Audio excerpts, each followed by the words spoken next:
Today you are going to discover the 29 absurd secrets hidden in Nope, like the various Easter eggs that appear in the background scenes, references to famous movies, and the mysterious meaning behind the creature's shape and behavior. So, don't look away from the screen for a single moment or you'll end up missing the film's true message. But first, you already know, right? Leave a like and subscribe to the channel, because here we reveal all the secrets that Hollywood tried to hide from you.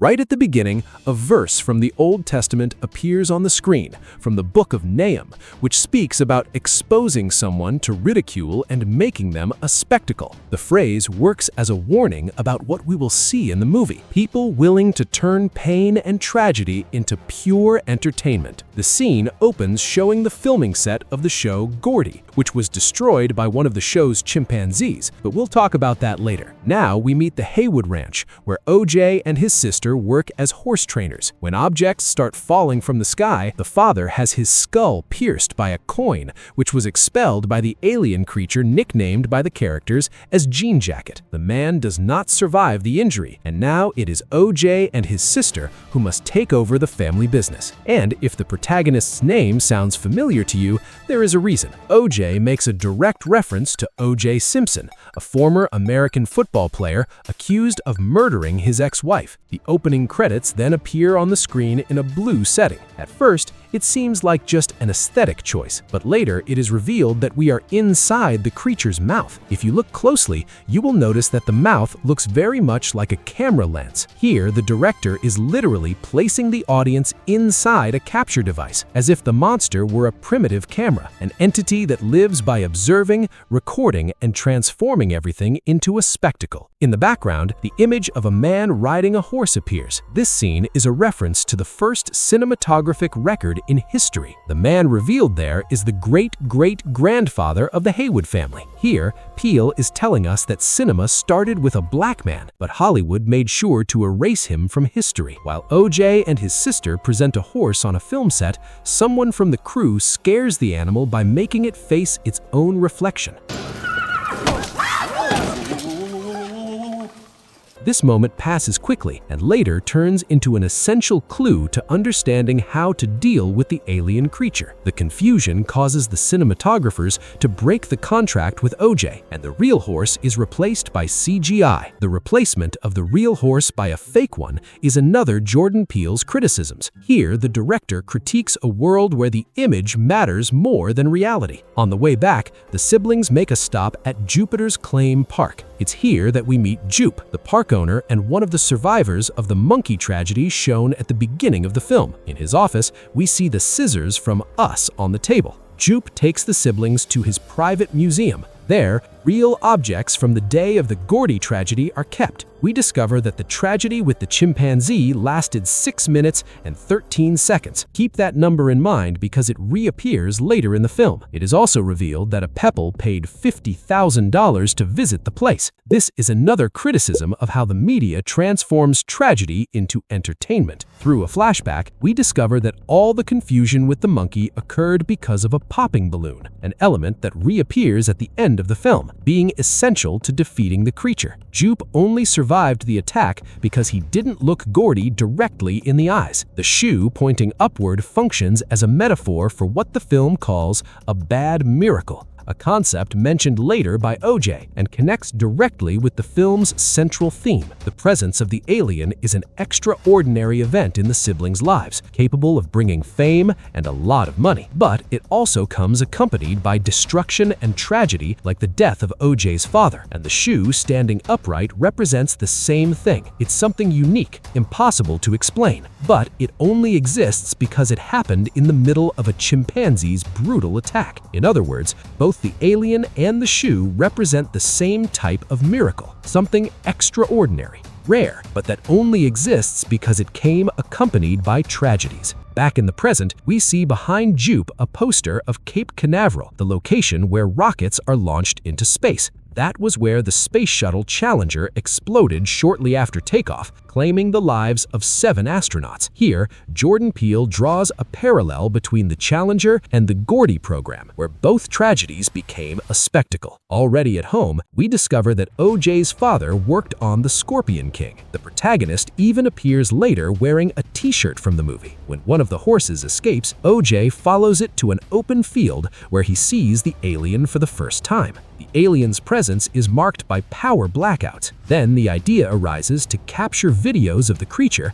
and sell the images. That's when we meet Angel, a camera store technician who joins the group. In his van, we see the palindrome 1111, which refers to biblical verses and also makes an appearance in Us. While installing the cameras, we hear OJ mention a video released by the Navy, which reports the appearance of UFOs. This is a reference to the video released in 2021. A wooden horse decorated with flags is left as bait in the open, and OJ witnesses the moment the creature devours it. Keep this moment in mind, as it serves to explain an important event at the end of the film. The next morning, Angel returns to the ranch, revealing that the creature hides inside a cloud that hasn't moved for at least 6 months. Meanwhile, we discover that Jupe knows about the alien and has organized a show to reveal the creature to the world. Among the audience watching the spectacle is his former co-star from the series, whose face was disfigured in the Gordy attack. She wears a veil to hide the scars, a reference to Charla Nash, who was attacked by her pet chimpanzee in 2009. On Jupe's jacket, you can see the drawing of a UFO. If the fabric is denim,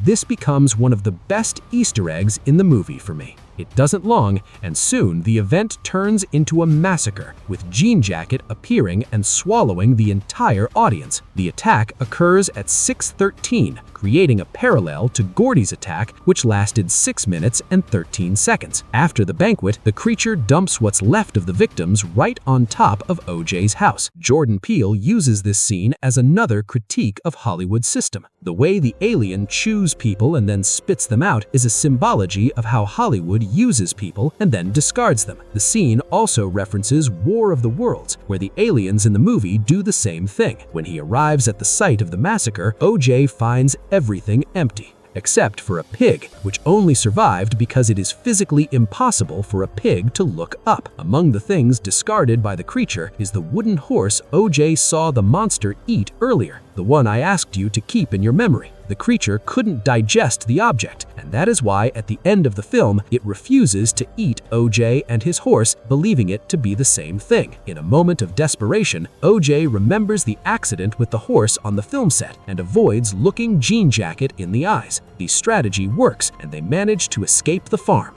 This behavior of the creature has a clear explanation, but we'll discuss that further on. Meanwhile, the disappearance of the 40 people who were at the show attracts the media's attention, and also that of Antlers Holst, a filmmaker obsessed with capturing the impossible who joins the Haywoods to film the monster. While planning how to capture the creature, a poster of Buck and the Preacher appears behind OJ. This is the first movie about a black cowboy that Jordan Peele watched. At the dinner table, Antler sings Purple People Eater, a song about an alien that wants to be famous, exactly what the characters in the movie are trying to do with Jean Jacket. It's time to put the final plan into action. OJ will be responsible for attracting the monster's attention, while the others film the creature. Jordan Peele revealed that the attempts to film Jean Jacket were inspired by King Kong, a movie where characters try to capture and profit from images of wild animals. A reporter then appears. In the credits, the character's name is credited as Ryder Muybridge. Muybridge is exactly the name of the man who filmed the famous Man on a Horse, the scene that appears right at the start of the movie. And this detail is very good. If we analyze it, the photographer who filmed the Man on a Horse became world famous and remembered to this day, but no one knows who the man on top of the horse was. And here, the same thing was about to happen. If the reporter managed to film the alien, he would become extremely famous, while the Haywoods would be forgotten, just like their great-great-grandfather. Ignoring the warnings, the reporter invades the ranch, is thrown from his motorcycle, and then devoured. OJ, however, manages to lure Jean Jacket to the agreed location, allowing a video capture of the creature. But that's still not enough for Holst, who sacrifices himself in search of the perfect footage. Chaos begins from here, with Jean Jacket revealing its true form, that of an angel-like being with features that resemble those of a cinema camera. Emerald lures the monster using the reporter's motorcycle. The maneuver she performs while fleeing is the same one shown in Akira, one of Peele's favorite movies. The girl launches an inflatable balloon into the sky, which attracts the alien's attention. To perform the image capture, she uses a camera kept inside a well. The scene refers to the poster of the movie Kid Sheriff, which appears moments earlier in the film. Emerald captures the perfect photo,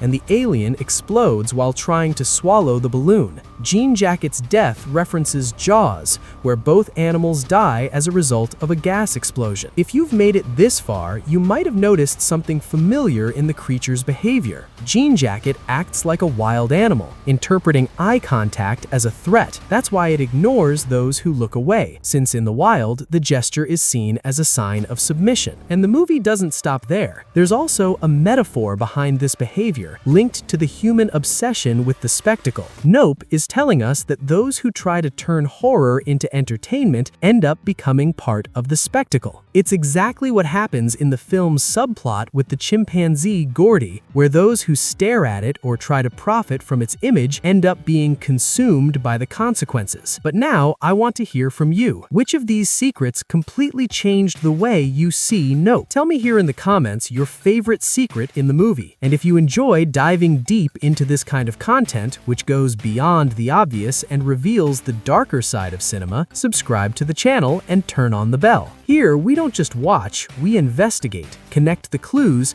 and reveal the secrets that Hollywood tries to keep in the dark. And tell me too, which other movie do you want me to break down here on the channel? See you in the next video.